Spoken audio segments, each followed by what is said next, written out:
Hello everyone, welcome back again to my channel. And हमने start करा है unit first जिसका नाम है रिप्रोडक्शन। तो आज हम chapter first reproduction in organism को ही कंटिन्यू करेंगे, जिसमें हमें आज कवर करना है एसेक्सुअल रिप्रोडक्शन। तो मैंने जैसे आपको बताया था, रिप्रोडक्शन दो टाइप्स की होती है, एक होती है हमारी एसेक्सुअल और सेकेंड होती है हमारी सेक्सुअल रिप्रोडक्शन। तो इस वीडियो लेक्चर के अंदर हम एसेक्सुअल रिप्रोडक्शन का पार्ट 1 करेंगे, उसके बाद हम सेक्सुअल रिप्रोडक्शन भी देखेंगे। तो मैंने इसमें लिखा है no formation and fusion of gamete. तो यहाँ पे गैमीट्स का कोई रोल नहीं है। बेसिकली ये गैमीट्स होते हैं, ये क्या बनाते हैं, हमारे जो स्पर्म होती है in case of male and ovary in case of female. तो मेल के लिए अब मैं जब भी कोई सिंबल यूज करूंगी, that will be the symbol, this is male and this is female. ठीक है, तो मैं ये सिंबल लेके चलूंगी, मैं इसी से रिप्रेजेंट करूंगी, तो कंफ्यूज नहीं होना है कि ये क्या सिंबल ड्रॉ कर दिया। ठीक है, उसके बाद आ जाओ, अब इसकी टाइप्स देख लेते हैं। तो एक जनरल क्लासिफिकेशन देख लेते हैं कि कैसे इनको डिवाइड करते हैं हम। तो this is how they are divided. एक होती है हमारी फीजन, फीजन की भी फर्दर टाइप्स होती हैं। देन फ्रेगमेंटेशन, बडिंग, बडिंग की भी दो टाइप्स होती हैं, फीजन की भी दो टाइप्स होती हैं। Then comes to the vegetative propagation, इसकी भी दो टाइप्स होती हैं और ये काफ़ी डिटेल में पढ़ना पड़ेगा हमें, सो इसका अलग वीडियो लेक्चर बनेगा। बाकी सारी इसी में कवर कर दूंगी मैं। देन रीजनरेशन होती है एंड देन स्पोर फॉर्मेशन। तो फर्स्ट है हमारी फीजन। फीजन का क्या मतलब होता है? बेसिकली फीजन होता है, ये आपने न्यूक्लियर फिजन भी सुना होगा। तो उसमें क्या होता है, ये एक आपका बॉम्ब होता है जैसे, ठीक है, बॉम्ब है ये, ठीक है, एंड ये क्या करता है, छोटे छोटे मॉलिक्यूल्स में कन्वर्ट हो जाता है। तो होती है बेसिकली फीजन। फीजन मतलब टूटना, फ्यूजन इज ऑपोजिट। फ्यूजन में क्या होता है, छोटी चीजें क्या होती हैं, आपस में फ्यूज करके बड़ा मॉलिक्यूल बना देती हैं, दैट इज योर फ्यूजन। तो ये तो बेसिक सा कॉन्सेप्ट है, बट बायोलॉजी में फ्यूजन का क्या रोल रहता है, अब वो देख लेते हैं। तो हमारा फिजन, इसमें क्या होगा, आपका जो पेरेंट सेल होगा वो किस में कन्वर्ट होगा, डॉटर सेल में। अब हम इमेजेस के थ्रू इस चीज को देखेंगे कि हाउ इट हैपेंस, कि पेरेंट सेल कैसे डॉटर सेल्स में डिवाइड करता है। ठीक है, तो फिजन फर्स्ट ऑफ ऑल दो टाइप्स की रहेगी, बाइनरी फिजन और मल्टीपल फिजन। ठीक है, फर्स्ट हम स्टार्ट करेंगे फ्रॉम बाइनरी फिजन। अगेन इसमें क्या लिखा है मैंने, parent cell divides into two daughter cell. जब दो डॉटर सेल में डिवाइड करेगा, फिजन की तो बेसिक सी डेफिनेशन थी कि पेरेंट सेल किसमें कन्वर्ट हो जाएगा, डॉटर सेल में, उसमें नंबर स्पेसिफाई नहीं था। बट बाइनरी के केस में क्या होगा, टू डॉटर सेल्स बनेंगे। ऑलराइट, तो अब इसकी फर्दर टाइप्स देख लेते हैं। कितनी टाइप्स है, 4 टाइप्स रहेंगी आपकी। तो 4 टाइप्स में भी क्या क्या रहेगा, first is irregular binary fission. तो अब ये प्लेन के बेसिस पे है कि how they are divided on the basis of plane. जब भी आप किसी चीज को कट करते हो तो कैसे उसको डिवाइड करते हो। फर्स्ट है इरेगुलर बाइनरी फिजन। तो आप कहीं से भी इसको कट कर दो, अमीबा की ऐसी जैसी शेप होती है ना, तो ये कहीं से भी कट कर लेगा डिवाइड करने के लिए दो बॉडीज में। ठीक है, पहले पेरेंट था, जब डिवाइड होके दो बॉडीज बनाएगा तो उसको क्या बोल देंगे हम, डॉटर। फिर उसके बाद आती है लॉन्गिट्यूडनल। लॉन्गिट्यूड की जब भी बात करेंगे तो सीधा कोई ऑर्गेनिज्म है, फॉर एग्जांपल मैं यहाँ पे ये ड्रॉ कर देती हूँ, ऐसी ऑर्गेनिज्म है, यूग्लिना है। यूग्लिना को मैंने क्या करा, यहाँ से कट कर दिया बीच से, तो दैट इज योर लॉन्गिट्यूडनल। इसको हम वर्टिकली कट करेंगे। Then comes to the transverse, जैसे मैंने पैरामीशियम या प्लेन एरिया ले लिया, प्लेन एरिया की डायग्राम ड्रॉ कर देती हूँ, this is how it appear. और मैंने इसको क्या करा, हॉरिजॉन्टली कट करा, तो उसको बोलेंगे ट्रांसवर्स बाइनरी फिजन। फिर एक और टाइप होती है आपकी ऑब्लिक बाइनरी फिजन। इसमें सीरेटियम का एग्जाम्पल है, जैसे इसकी बॉडी ये है, तो इसको हम करेंगे ऑब्लिकली कट, ऑब्लिक, और ये भी किसमें कन्वर्ट हो जाएगा, डॉटर सेल में, और दो डॉटर सेल बनेंगे। ठीक है, तो अब इमेजेस देख लेते हैं। So these are the images. ठीक है, अब इसमें क्या दिख रहा है आपको, फर्स्ट हमने पढ़ी irregular binary fission, this is your irregular binary fission, जिसमें हमने एग्जाम्पल देखा था अमीबा। अमीबा ये पेरेंट सेल है, ठीक है, ये पेरेंट बॉडी है, और ये क्या करेगा, पहले देखो यहाँ पे लेंथनिंग हो जाती है सेल की, न्यूक्लियस पहले डिवाइड करेगा, एंड देन फाइनली सेल भी डिवाइड कर जाएगा और दो डॉटर न्यूक्लियाई या दो डॉटर सेल बना देगा। ठीक है, सेल है, ये न्यूक्लियाई यहाँ पे थे। ठीक है, तो ये है अमीबा का केस। फिर उसके बाद यहाँ पे पैरामीशियम में दिखाई है आपको ट्रांसवर्स बाइनरी फिजन। चलो लॉन्गिट्यूडनल देख लेते हैं, पहले लॉन्गिट्यूडनल ही पढ़ी थी हमने। तो लॉन्गिट्यूड का मतलब है वी आर टॉकिंग वर्टिकली। तो ये क्या है आपका, यूग्लिना। ठीक है, यूग्लिना की ऐसे कटिंग होगी यहाँ से, ठीक है, इस तरह से वर्टिकली। और जब ट्रांसवर्स, अब ये पैरामीशियम का एग्जाम्पल है, ये वाला पैरामीशियम, तो ये आपका नॉर्मल पेरेंट बॉडी है, पेरेंट बॉडी से क्या होगा, आपका यहाँ से डिवाइड हो जाएगा और दो पैरामीशियम सेपरेट हो जाएंगे, ठीक है। तो that is your transverse binary vision. और लास्ट में हमने देखा ऑब्लीक बाइनरी विजन, सीरेटियम का एग्जाम्पल था। एग्जाम्पल सी, जितने भी एग्जाम्पल्स करेंगे हम, ऑल आर इम्पॉर्टेंट, ठीक है, सारे के सारे इंपॉर्टेंट हैं। एमसीक्यूज में बहुत पूछा जाता है अबाउट एग्जाम्पल्स। तो अगर आपने इमेजेस देखी, अब जैसे ये सीरेटियम की इमेज है यहाँ पे, that is your oblique fission, obliquely cut होगा ये और दो डॉटर सेल में कन्वर्ट हो जाएगा। तो बेसिकली फिजन से हमने क्या देखा कि जो बाइनरी फिजन है उसमें कितने डॉटर सेल बनेंगे, 2, ठीक है, 2। और अब जब हम नेक्स्ट करेंगे दैट इज मल्टीपल फिजन। अब मल्टीपल फिजन है तो मतलब पेरेंट तो एक ही है, अगेन पेरेंट कितने हैं, पेरेंट तो एक ही रहेगा, पेरेंट एक रहेगा, पर जो डॉटर सेल होंगे दे विल बी न्यूमरस, मतलब 2 से तो ज़्यादा ही होंगे, 3 भी हो सकते हैं, 4 भी हो सकते हैं, 5 भी हो सकते हैं और मैनी मोर, ठीक है। तो मतलब 2 से ज़्यादा रहेंगे इन शॉर्ट। तो अब देख लेते हैं इसके बारे में भी। ये आपको एक डायग्राम दिखेगी अब यहाँ पे, तो इसके साथ हम फीचर्स को कंपेयर करते चलेंगे सो दैट आप इसको इजीली मेमोराइज कर पाओ। तो अब कैसे चलेंगे, फर्स्ट एग्जाम्पल आपको पता होना चाहिए, प्लाज्मोडियम में भी होता है, अमीबा में भी होता है, मायोसाइटिस में भी होता है, ठीक है। मायोसाइटिस, ये बेसिकली आपका ये जो मायोसाइटिस है दैट इज योर प्रोटोजोआ, ठीक है, ये भी प्रोटोजोआ है, ये भी प्रोटोजोआ है, आपका प्लाज्मोडियम भी प्रोटोजोआ है, ठीक है, प्रोटोजोआ। बट आपका अब अमीबा में तो हमने अभी देखा कि इररेगुलर बाइनरी फिजन थी, बट कई बार क्या होता है, जैसे अनफेवरेबल कंडीशन होती है, इनका रिप्रोड्यूस करने का सीजन नहीं होता, तो उस केस में ये क्या करते हैं, अब वो देख लेते हैं। वही है, ये डायग्राम में दिखाया हुआ है, ये मैंने एग्जांपल अमीबा का ही उठाया है जो आपको साइड में दिख रहा है इमेजेस में। तो जैसे मान लो अनफेवरेबल पीरियड आ गया जिसमें अमीबा जो है ना तो ग्रो करता है ना तो रिप्रोड्यूस करता है, तो एक तो अपने सीडोपोडिया बिल्कुल क्लोज कर देते हैं और एक अपनी बॉडी के अराउंड एक सिस्ट डेवलप कर लेते हैं। क्या कर लेते हैं, this is your nucleus, parent cell है, सीडोपोडिया बंद करके एक सर्कुलर बॉडी बन गई अमीबा की।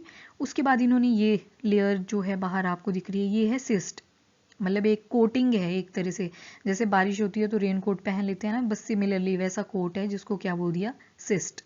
अब इसके अंदर क्या होगा, डिवीजन होती रहेगी पर इसके अंदर होगी, तो न्यूक्लियाई बहुत सारे इकट्ठे हो जाएंगे अंदर, इतने सारे न्यूक्लियाई इकट्ठे हो जाएंगे कि जब ये फेवरेबल, अब मान लो फेवरेबल कंडीशन आ गई, ठीक है, अब एकदम से फेवरेबल कंडीशन आएगी ना तो दैट गेट रप्चर। अब ये सिस्ट क्या हुई, टूट जाएगी और ये न्यूक्लियाई सारे बाहर आ जाएंगे, जितने भी डॉटर सेल अंदर बने थे ये क्या करेंगे, बाहर आ जाएंगे। इस प्रोसेस को बोलते हैं हम एंसिस्टमेंट।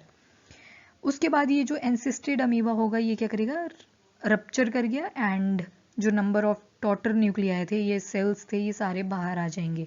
वैसे ही हमारे प्लाज्मोडियम में भी होता है। प्लाज्मोडियम के केस में बनते हैं हमारे मेरोजोइट्स, क्या बनते हैं, मेरोजोइट्स। ये मेरोजोइट्स, पोरोजोइट, ये क्या होते हैं ये आपको 12th में आता है, तो अभी हम इसकी डिटेल में नहीं जाएंगे, बट बेसिक सा एक मैंने बता दिया आपको कि मेरोजोइट बनते हैं, ठीक है। तो अमीबा में क्या हुआ, एक तरह से एंसिस्टमेंट होगी, ये encystment, process of formation of cyst. उसके बाद ये सिस्ट जब टूटी तो यहाँ से डॉटर सेल रिलीज हो जाएंगे। थर्ड आता है आपका बडिंग और टॉर्युलेशन भी जिसको बोलते हैं, this is the alternate for name for the budding. तो अब ये क्या होता है, आपने देखा होगा कुछ पटाटो होते हैं, जैसे पटाटो हो गया या कोई और आपका प्लांट हो गया, तो उसमें क्या होता है, एक स्वोलन सी बॉडी बन जाती है यहाँ पे, ठीक है। अब यहाँ से इसको आप कट करोगे ना और इसको जाके कहीं सॉइल में सो कर दोगे तो यहाँ से पूरा ऑर्गेनिज्म बन जाएगा अगेन, ठीक है। फिर उसमें भी फर्दर बड डेवलप करेगी, फिर इसको भी कट करो, दोबारा इसको सॉइल में सो करो और यहाँ से भी पूरी बॉडी बन जाएगी। So this is how budding goes on, ठीक है। तो एक प्रोजेक्शन बन जाती है जिसको हम क्या बोल देते हैं, बड। ये है बड। अब देख लेते हैं इसके और फीचर्स क्या हैं। तो पेरेंट बॉडी पे ओरिजिनेट करेगी, ठीक है, मैंने ऐसे दिखाया आपको, ये पेरेंट बॉडी थी, इस पे एक छोटी सी बड आ जाएगी, तो that is your parent body पे बड अराइज हुई, ठीक है। और दो टाइप की, दो या दो से ज़्यादा बर्ड्स भी ओरिजिनेट कर सकती हैं, और जब दो या दो से ज़्यादा बर्ड्स ओरिजिनेट करेंगी तो स्टेज को हम क्या बोलते हैं, टॉर्यूला स्टेज, क्या बोलते हैं उसको, टॉर्यूला स्टेज। और इसी वजह से बडिंग को हम और क्या बोलते हैं, टॉर्यूलेशन। तो यही रीज़न है कि इसको हम क्या बोलते हैं, और टॉर्यूलेशन। अब आपकी बडिंग भी दो टाइप्स की रहेगी, एक है हमारी एक्सोजीनस बडिंग और एक है एंडोजीनस बडिंग। तो एक्सो, जब भी एक्सो वर्ड यूज हो रहा है तो यहाँ से आपको क्लियर हो रहा है कि एक्सटर्नल की बात कर रहे हैं, बाहर की बात कर रहे हैं। और जब एंडो की बात होगी तो मतलब इंटरनल, ठीक है, अंदर का कोई सब्सटेंस है उसकी बात कर रहे हैं। तो अब इसको देख लेते हैं। तो this is your exogenous budding, hydra के केस में दिखाया है। तो एक्सोजीनस बडिंग को हम एक्सटर्नल बडिंग भी बोलते हैं। इस केस में क्या होगा, this is your parent hydra, parent hydra था, यहाँ पे एक बड डेवलप होनी शुरू हुई, यहाँ पे मेच्योर हो चुकी है बड। अब यहाँ से ये टूट के क्या करेगी, एक प्योर हाइड्रा बना देगी। तो वो हाइड्रा जो होगा प्योरली न्यू होगा, ठीक है, और बिल्कुल वैसा होगा जैसा पेरेंट थे, ठीक है। तो this is how they appear. तो ये है हाइड्रा में। अब इसको एक्सोजीनस इसलिए बोला बिकॉज ये पेरेंट के बाहर है, ठीक है, बॉडी के बाहर डेवलप हो रही है ये, ठीक है। दिस इज द रीजन कि इसको एक्सोजीनस बडिंग बोला गया। अब आती है एंडोजीनस। एंडोजीनस से पता लग रहा है कि एंडो मतलब इंटरनल, तो इंटरनल बडिंग भी इसको हम बोल सकते हैं, ठीक है। दिस इज हाउ, यहाँ पे आपको दिखेंगे ये बहुत सारे न्यूक्लियाई अंदर डेवलप हो गए हैं, ठीक है। तो इसको पहले लेबल कर लेते हैं एक बार, लेबल भी, इसकी लेबलिंग भी इंपॉर्टेंट है। जब भी आप इसको ड्रॉ करो, अगर आपको बोर्ड में क्वेश्चन का आंसर लिखना है तो आप इसको ड्रॉ कर सकते हो। तो बेसिकली होता क्या है, तो बड कहाँ पे डेवलप कर रही है, इसमें बॉडी के अंदर, ठीक है। तो यहाँ से निकलेंगी ये जब रप्चर करेगा, तो इस एंड को बोलते हैं हम माइक्रोपाइल। इसको ड्रॉ कर लो, अपने नोटबुक पे भी ड्रॉ कर लो, इसको लेबल भी कर लेना साथ में। तो इसको क्या बोलते हैं, माइक्रोपाइल। ये आपकी आउटर मेम्ब्रेन रहेगी, आउटर मेम्ब्रेन, ठीक है। एरोज नहीं लगाते जब भी लेबलिंग करते हैं बोर्ड्स के अकॉर्डिंग, यहाँ पे मैंने एरोज लगा दिया ना, तो एरोज नहीं लगाने हैं आपने, ठीक है। This is your micropyle, this is your outer membrane, this is your outer membrane, and then inner membrane. ये आ गई आपकी इनर मेम्ब्रेन, आप पूरा लिख लेना इसको। एंड आपको यहाँ पे स्पिक्यूल से दिख रहे हैं, ये कांटे कांटे से दिख रहे हैं, ये क्या है, स्पिक्यूल्स। क्या है ये, spicules. This is your spicule. और आपको अंदर जो ये हमें सेल दिख रहे हैं या बड दिख रही हैं, इनको हम क्या बोल सकते हैं, आर्क्योसाइट्स। क्या बोलते हैं इनको, archaeocytes. This is very important point, क्या बोलते हैं इनको, आर्क्योसाइट्स। ये आपको पता होना चाहिए कि आर्क्योसाइट्स क्या होते हैं। तो ये वही बड होती है जो अंदर बनी होती है बेसिकली, ठीक है, बॉडी के जो अंदर बनी है, दैट इज आर्क्योसाइट। ये जो अंदर छोटे छोटे दिख रहे हैं ना आपको सेल्स, बड्स, तो ये क्या है, आर्क्योसाइट्स। और ये जो आर्क्योसाइट होते हैं ना, ये टोटीपोटेंट होते हैं। अब ये टोटीपोटेंट का क्या मतलब होता है, टोटीपोटेंट। तो टोटीपोटेंट इज नथिंग, बहुत नाम से तो ऐसे लग रहा होगा। मैं ये इरेज कर रही हूँ लेबलिंग, आपने आई होप ये ड्रॉ कर लिया होगा, नहीं करा है तो वीडियो को थोड़ा सा पीछे करो और स्क्रीनशॉट ही ले लो इसका, ठीक है। तो टोटीपोटेंट में क्या होता है, मतलब एक सेल की टेंडेंसी है, ये एक सेल में, यहाँ से एक सेल निकाल रही हूँ बाहर, तो इसकी पूरी इतना, इसके अंदर इतना पोटेंशियल है, ये पूरा एक नया बॉडी स्ट्रक्चर बना देगा, ठीक है। तो दैट इज टोटीपोटेंट। मतलब टोटीपोटेंट सेल जो होते हैं वो पूरा ऑर्गेनिज्म बना सकते हैं अपने से ही, ठीक है, दैट इज योर टोटीपोटेंट। तो कहीं भी टोटीपोटेंट आए तो इसका यही मतलब होता है सारी जगह। तो इसमें ये जो बड्स, अब ये जो पूरा स्ट्रक्चर है इसको हम बोल देते हैं बेसिकली गैम्यूल, गैम्यूल, ठीक है, गैम्यूल, आर्क्योसाइट, कुछ भी बोल लो। तो दैट इज योर एंडोजीनस। उसके बाद फोर्थ टाइप आपकी आएगी फ्रेगमेंटेशन। अब फ्रेगमेंटेशन नाम से ही पता लग रहा है, फ्रेगमेंट्स में बॉडी डिवाइड कर जाएगी। किस में डिवाइड करेगी, फ्रेगमेंट्स में। तो पेरेंट बॉडी किस में डिवाइड कर रही है, 2 और मोर फ्रेगमेंट्स में, ठीक है। अब मैंने यहाँ पे प्लेन एरिया का एग्जाम्पल लिया हुआ है, तो अब देख लेते हैं इसमें क्या क्या होता है। फर्स्ट ऑफ ऑल, हर एक ऑर्गेनिज्म एक ही फ्रेगमेंट से बन जाएगा। अब जैसे ये प्लेन एरिया है, मैंने साइड में एग्जाम्पल, जैसे ये वीडियो है, sorry this is the image. अब ये प्लेन एरिया है आपका, this is your plain area, यहाँ पे लिखा है नाम। तो मैंने इसको क्या करा, मैंने इसको यहाँ से भी कट कर दिया, यहाँ से भी कट कर दिया, तो ये 3 पार्ट्स बन गए इसके, 1 2 और ये 3, ठीक है। तो अब इस पार्ट से भी पूरा ऑर्गेनिज्म बन जाएगा, इस पार्ट से भी पूरा ऑर्गेनिज्म बनेगा, और इस पार्ट से भी पूरा ऑर्गेनिज्म बन जाएगा। दैट इज योर फ्रेगमेंटेशन, जिसमें आप ऑर्गेनिज्म का कोई सा भी पार्ट रख लो, उनसे पूरा ऑर्गेनिज्म बन जाएगा। तो प्लेन एरिया जो है आपका, इन शॉर्ट टोटीपोटेंट है। क्या है, टोटीपोटेंट, बिकॉज आप कहीं से भी इसको कट कर दो, ये नया ऑर्गेनिज्म वहां से बना देगा, ठीक है। तो इसमें एग्जाम्पल है planaria, you have to remember this thing, plain area.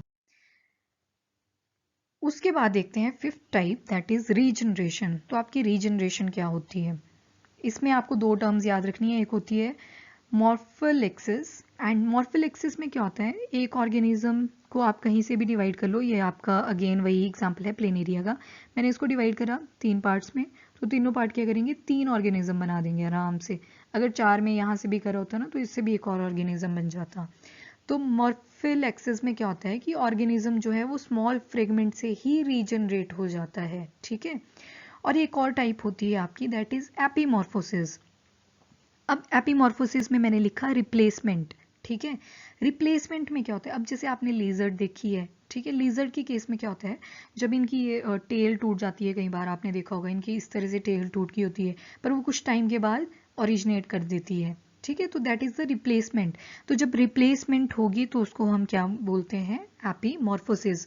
But जब पूरा ऑर्गेनिज्म बनेगा तो उसको हम क्या बोलते हैं, मॉर्फोलेक्सिस, ठीक है। That is the basic difference between the two. And दोनों टर्म्स आपको स्पेसिफाई करनी है जब भी आप रीजनरेशन के पॉइंट्स पे लिखो। ऑल्सो ये नीट परस्पेक्टिव से भी इंपॉर्टेंट हो जाता है because these are very complex terms, तो ऐसी ही टर्म्स आपको आती हैं, तो आपको ये टर्म्स भी पता होनी चाहिए। अब जैसे लीजर्ड है, लीजर्ड का एग्जाम्पल मैं आपको एक बार बताऊँ, अगर मैं इसकी बॉडी कट कर दूँ तो क्या ये दोबारा ओरिजिनेट कर पाएगा, नो नो, ठीक है, अगर मैं पूरी बॉडी कर दूँ। बट अगर टेल कट हुई है तो टेल से क्या होगा, पूरा ऑर्गेनिज्म दोबारा से डेवलप कर जाएगा, ठीक है। This is how it very.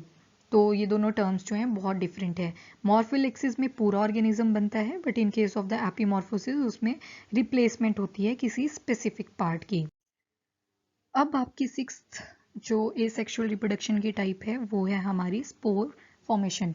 This is very very very important, इसको अपने नोट्स में लिख लो, इतना इंपॉर्टेंट है ये, इससे एमसीक्यूज बनते हैं, ठीक है। तो इसमें क्या होगा, एक बॉडी जो होगी वो एक ही स्पोर से बन जाएगी, that is your spore formation. तो यहाँ पे ये फर्दर इसकी टाइप्स भी हैं, 4-5 टाइप्स हैं, तो वो हम सारी डिटेल में करेंगे। फर्स्ट टाइप जू स्पोर। तो जू स्पोर, ठीक है, जू स्पोर में अब क्या होता है, एक तो ये फ्लैजिलेटेड होते हैं, ये जो आपको हेयर लाइक स्ट्रक्चर दिख रहे हैं ना, इसकी बॉडी इस तरह से दिखेगी आपको जू स्पोर की, इस तरह से, ठीक है। ये जो ये है ना, ये दीज आर द फ्लैजिला, यहाँ लिखा भी है फ्लैजिला, ठीक है, दीज आर द फ्लैजिला। तो फ्लैजिला प्रेजेंट है तो मतलब मोटाइल होंगे, मूवमेंट कर सकते हैं एक जगह से दूसरी जगह पे। और ये जो पैक है ना, इसके अंदर से जो ये निकल रहे हैं, इसको बोलते हैं जूस्पोरेंजियम। क्या बोलते हैं इसको, जूस्पोरेंजियम। तो ये क्या करते हैं, सारे स्पोर अंदर बनेंगे इसके, और फिर एक टाइम आएगा ये रप्चर कर जाएगा जूस्पोरेंजियम और ये सारे बाहर निकल जाएंगे। तो इसमें आपका एग्जाम्पल जो रहता है दैट इज फाइटोफथोरा। अब ये फाइटोफथोरा कैसा दिखता है, ये बेसिकली आपने देखा होगा कुछ प्लांट्स में ऐसी डिजीज लगी होती है, ठीक है, तो जूस्पोर डिजीज होती है ये। जूस्पोर में भी कौन सा जूस्पोर, दैट इज फाइटोफथोरा। उसके बाद आपकी सेकंड टाइप आती है इसी में स्पोर फॉर्मेशन में, स्पोरेंजियोफोर। स्पोरेंजियोफोर में बेसिकली क्या होता है, फ्लैजिल आपको नहीं मिलेंगे, नॉन फ्लैजिलेटेड है, और नॉन फ्लैजिलेटेड हैं तो कोई मूवमेंट भी नहीं होगी। और ये किसके अंदर बनते हैं, sporangium. As you can see in the picture, मैंने ये राइजोपस की इमेज ली हुई है, ठीक है, ये राइजोपस की है। स्पोरेंजियम होगा आपका इस तरह से, ये जो बाहर वाला सर्कल है ना, दैट इज योर स्पोरेंजिया, ठीक है, स्पोरेंजिया, स्पोरेंजियम। और जो इसके अंदर स्पोर्स बने हैं ना छोटे छोटे, इसकी बात कर रही हूँ मैं, ठीक है, ये जो छोटे छोटे स्पोर बने हैं इनको बोलेंगे स्पोरेंजियोस्पोर। और आपका ये बाकी तो आपको देख लेने हैं कंपोनेंट्स कि ये कॉल्यूमेला होता है, ये स्पोरेंजियोफोर स्टॉक होती है जो एसेप्टेट हाइप है, ये बाद में देखेंगे, ये हमारे काम की नहीं है, हमें ये देखना था, ठीक है। तो example important again, Rhizopus and Mucor, दोनों आपको याद रखने हैं, वेरी इंपॉर्टेंट, ठीक है। उसके बाद आते हैं क्लेमाइडोस्पोर। अब क्लेमाइडोस्पोर में क्या होता है, ये थिक वॉल्ड स्पोर होते हैं। अब थिक वॉल का क्या रोल रहता है, अब जैसे इमेज में देखते चलना, थिक वॉल्ड स्पोर, यहाँ पे आप देख सकते हो इसकी वॉल जो है काफी थिक दिखेगी आपको, ठीक है, these are the thick walled spore. और हाइफे पे बनते हैं ये, दीज आर योर हाइफे। क्या है ये, हाइफे, यहाँ पे भी था ना एसेप्टेट हाइफे। एसेप्टेट मतलब जिसमें बीच में ऐसे कोई डिवीजन नहीं है, और सेप्टेट का मतलब होता है ये वाला सेप्टेट है, और ए सेप्टेट इस तरह से बिल्कुल प्लेन होता है सेंटर से, ठीक है, बिल्कुल प्लेन। और जहाँ पे डिवीजन हो रखी होती है उसको बोलते हैं सेप्टेट। तो इस केस में क्या होता है, हाइफे से बनता है, और ये फूड मटेरियल स्टोर करके रखते हैं, रिजर्व स्टोर फूड मटेरियल, ठीक है। तो दिस इज वेरी इंपॉर्टेंट, जितने भी फंगस होते हैं हमारे तो वो सारे इसके अंडर आते हैं। उसके बाद इसमें एक और आती है क्लासिफिकेशन स्पोर फॉर्मेशन में ही, दैट इज ओइडिया। तो ओइडिया भी सेम है जैसे हमने पिछले वाला पढ़ा। अब ओइडिया में क्या डिफ्रेंसिएशन है, क्लेमाइडोस्पोर से ये कैसे डिफरेंट है वो देख लेते हैं। तो इसमें भी क्या होता है, हाइफे टूटता है और स्पोर बन जाते हैं, पर यहाँ पे आप देखोगे कॉन्स्ट्रिक्शन है, ठीक है। तो यहाँ पे क्या होगा, स्पोर एक तो थिन वॉल्ड है, वहाँ पे हमने क्लेमाइडोस्पोर में देखा ऐसे था, और एक और बाहर से लेयर थी, तो they're thick walled, but oidia जो होंगे they will be thin walled. उसके बाद इनमें कोई रिजर्व फूड मटेरियल नहीं होता, that is completely absent. Again example is very important, इसमें क्या आ जाता है हमारा अगैरिकस। तो इमेज भी इसकी इंपॉर्टेंट है, इमेज से आपको इजीली याद रह जाएगा ये, ठीक है। आप ड्रॉ भी कर सकते हो उसको सिंपली, अपने जब भी एग्जाम देने हैं जब भी होंगे, तो you can draw this image as well. फिर आता है कोनिडिया। कोनिडिया में अब क्या होता है, स्पोर्स नॉन मोटाइल अगेन, और ये कॉन्स्ट्रिक्शन से ही बनते हैं दोनों, ओइडिया भी और कोनिडिया भी, दोनों में क्या है, कॉन्स्ट्रिक्शन है। ये कॉन्स्ट्रिक्शन है, ये गैप है ना दोनों के बीच में, तो दिस इज द कॉन्स्ट्रिक्शन। अब कोनिडिया में कैसे होती है कॉन्स्ट्रिक्शन वो देख लेते हैं। तो इसमें आप देखोगे लेटरल भी हो सकती है और टिप पे भी हो सकती है। लेटरल मतलब ये जो साइड वाले हैं इनमें भी हो सकती है, और टिप वाले हैं जो टॉप पे हैं उनमें भी होगी। अगेन यहाँ पे भी क्या है, बीच में आप देख सकते हो स्पोर जो है वो थिन वॉल्ड है, ठीक है। तो एग्जाम्पल आपका आ जाएगा Penicillium. Again example is very important. तो आपको मैंने नोट्स इस तरह से बनाए हैं कि आप अपने एंट्रेंस की भी तैयारी कर सकें, और साथ में आपका जो बोर्ड से रिलेटेड जितना भी मटेरियल है वो भी आपको अवेलेबल हो जाए। देन सेवेंथ टाइप आएगी हमारी वेजिटेटिव प्रोपेगेशन। इसका हम डिटेल में एक अलग वीडियो बनाएंगे, एंड वहीं पे आपको इसकी डिटेल मिल जाएगी, बिकॉज अगर मैं यहाँ पे इसको इंक्लूड कर दूंगी ना तो बहुत लेंथी वीडियो हो जाएगा। तो वेजिटेटिव प्रोपेगेशन का हम नेचुरल टाइप भी पढ़ेंगे एंड आर्टिफिशियल भी पढ़ेंगे। टिल देन आपको इसके पूरे नोट्स बनाने हैं, जितने भी हमने 6 पॉइंट्स कवर कर लिए, एंड जितना हो सके रिवाइज करो चीज़ें। अगर आप 2-3 बार भी रिवाइज कर लेते हो ना तो आपकी वो मेमोरी में एकदम से बैठ जाती हैं चीज़ें, ठीक है। और ये शुरू में चैप्टर्स हमें इजी भी लगते हैं, इंटरेस्टिंग भी लगते हैं, तो अपनी रूटीन बनाओ कि जो भी आप नोट्स बनाओ उसको बाद में आप रिवाइज भी करें, ठीक है। तो अगर आपको वीडियो पसंद आया हो तो उसको लाइक भी करें, एंड चैनल को सब्सक्राइब भी करें, शेयर भी करें, ठीक है। Till then take care, bye bye.